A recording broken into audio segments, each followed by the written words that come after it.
बनाते बनाते विचार आ गया कि इस शैया पे सोने का आनंद कितना। अभी राजा को तो सोने के लिए बहुत देर है, मैं थोड़ी देर के लिए सो जाऊं, देखूं कि इस शैया के ऊपर सोने में कितनी खुशी। पूरे दिन की थकी हुई दासी थी, शैया के ऊपर जैसी ही सोती है इतनी आराम से नींद आ जाती है कि समय का भी ख्याल रहता नहीं। और राजा का आने का समय हुआ, पता नहीं चला, और राजा अपने समय पे आ भी गए और आकर के देखा कि मेरी शैया के ऊपर एक दासी सोई हुई। इतना क्रोध आ जाता है, इतना गुस्सा आ जाता है कि मेरी शैया के ऊपर सोने का कौन प्रयास कर सकता। अपने सेवक को चाबुक लेके बुलाया और हंटर का मार मार करके उसे जगाया। हंटर का मार चालू रखा और दासी चिल्लाने के बदले जोर जोर से हंसने लगी। राजा को लगा कहीं ये दासी पागल ना हो गई। राजन उसे पूछ रहा है कि ये हंसने का कारण क्या। दासी कहती है, राजन अगर 4 घंटे इस शैया के ऊपर सोने की सजा ये है, आप रोज सोते हैं, आपको कैसी सजा? क्या कहा? 4 घंटे मैं सो गई इस शैया के ऊपर तो ये सजा मिली। मैं तो विचार कर रही हूं कि मैं बच गई, नहीं तो आपके क्या हाल होंगे, मैं ये विचार कर। मुझे खुशी है कि मुझे कम सजा हुई, आपको मेरे से मालूम नहीं, असंख्य गुनी अनेक गुनी सजा आपको। शास्त्री का महर्षि कह रहे हैं कि हम जो जीवन जी रहे हैं उसका विचार करें कि आज तो सुंदर लगता है, मगर इसका फल भविष्य में क्या मिलेगा, इसका फल भविष्य में क्या मिलेगा। और इसीलिए कहते हैं कि जितनी सादगी जीवन में होती है उतने कर्म बंधन कम होते। जितनी जीवन में सादगी होती है उतने कर्म बंधन कम होते हैं।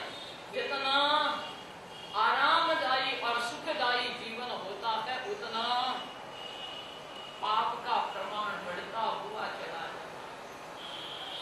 परिग्रह की मर्यादा इसीलिए बताई कि जितना परिग्रह बढ़ाएंगे, पहले के लोग एक कमरे में रहते थे और उसमें भी 2-5 मेहमान आ जावे तो भी समा जाते थे, और 5 कमरे में रहते हुए भी 2 मेहमान आ जावे तो समाना मुश्किल हो जाता।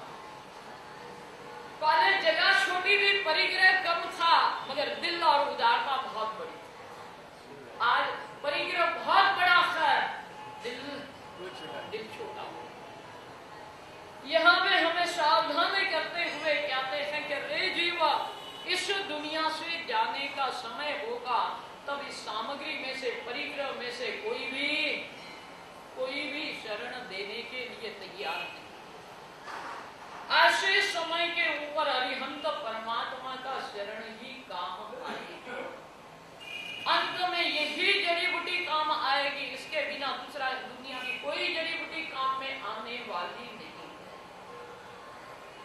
और इसीलिए कहते हैं कि सिकंदर बादशाह ने भी अपने तीसरे फरमाने के अंदर ये बात बताते हुए कहा कि जब मेरी मौत हो जावे तब क्या करना।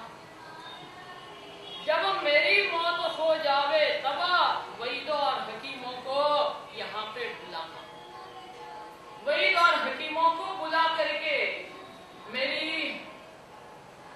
जो मृत्यु के बाद में स्मशान यात्रा निकले तब मेरे इस शव को इन वैद्यों के खबों के ऊपर ले जाना और दुनिया को बता देना, दर्दियो ना दर्द ने दफनाव नारू कौन छे, टूटी डोरी आयुष्य केरी क्या सांध नारू कौन छे। दर्द को दूर करने वाला दुनिया में कौन? दुनिया में दर्दियों के दर्द को दूर करने वाला कौन? हमें ऐसा क्यों कहते हैं कि सभी के लिए अरिहंत परमात्मा शरणभूत है? ऐसा क्यों कहा जाता है? दर्द आता कहां से? दर्द आता कहां से? शरीर में रोग आता है अशाता वेदनीय के उदय से आता है। अगर अशाता वेदनीय मैंने बांधा हुआ है तो मेरे जीवन में कभी न कभी रोग को आना ही पड़ेगा। मेरे शरीर में अशाता निर्माण करनी ही पड़ेगी। अशाता वेदनीय बांधता कौन है? अशाता वेदनीय का बंध कब होता है? जब जीवों को सताने में खुशी होती।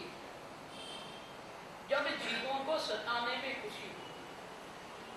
हम एक गांव के अंदर गए, वातावरण बहुत ही शोक मग्न था। पूछा गया तो उन्होंने बताया कि हमारे गांव के जो नगर सेठ हैं उनका इकलौता बेटा अकस्मात के अंदर 22-23 साल का बेटा चला। पूरे नगर में शोक का वातावरण छाया हुआ है और सभी का एक ही सवाल था कि साहेब सेठ इतने उदार हैं, उन्होंने कभी किसी को दुखाया नहीं है, उनके जीवन के अंदर ये प्रसंग क्यों आया?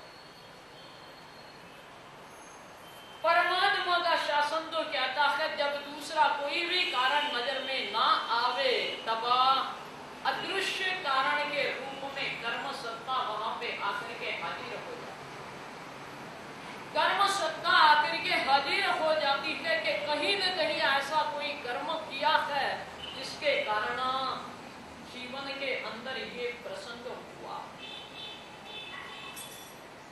कर्म सत्ता समझाने का प्रयास किया और 2-3 दिन विहार यात्रा के अंदर एक दिन देखा कि हमारा गांव छोटे से गांव में प्रवेश हो रहा है। सामने से 2 युवान आ रहे हैं। एक छोटा सा कुत्ते का बच्चा ठंडी के दिनों में धूप के अंदर बैठा हुआ है। रास्ते के एक कोने के अंदर बैठा हुआ है। मजाक के अंदर आते आते युवान के दिमाग में क्या आया? बूट पहनी हुई लात उस कुत्ते के बच्चे को लगा दी। कुत्ता वहां से उछला, 6-7 फुट आगे जाकर के गिरा। अब कितनी देर तक वो रोता रहा, चिल्लाता रहा। मजा मजा में काम तो कर लिया, अब आगे जाकर के उसको भूल भी गए, मगर कर्मा सत्ता उसको पकड़ के रखती। हम भूल जाते हैं, कर्म सत्ता नहीं भूलती। हम गलत कार्य करके भूल भी जाते हैं, मगर कर्म सत्ता न गलत कार्यों को भूलती है न हमारे अच्छे कार्यों को भूलती। वो बराबर पकड़ के रखती है और समय आता है तब हमें उसका फल भी क्या होता है ये बता।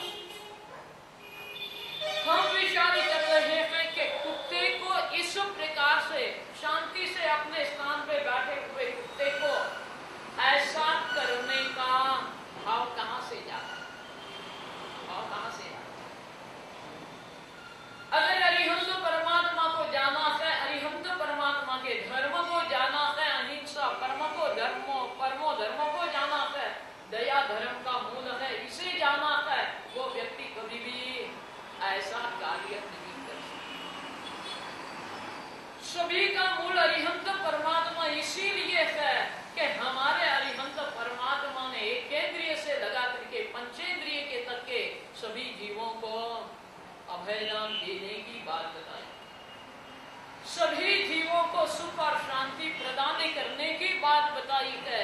जो देंगे वो पाएंगे, ये बात बताई। तो अरिहंत परमात्मा का संदेशा जहां जहां भी भूलते हैं वहां वहां हम अपने आप को मुसीबत में डालते हैं। जहां जहां भी अरिहंत परमात्मा के आज्ञा की विस्मृति होती है वहां वहां परमात्मा के वचन की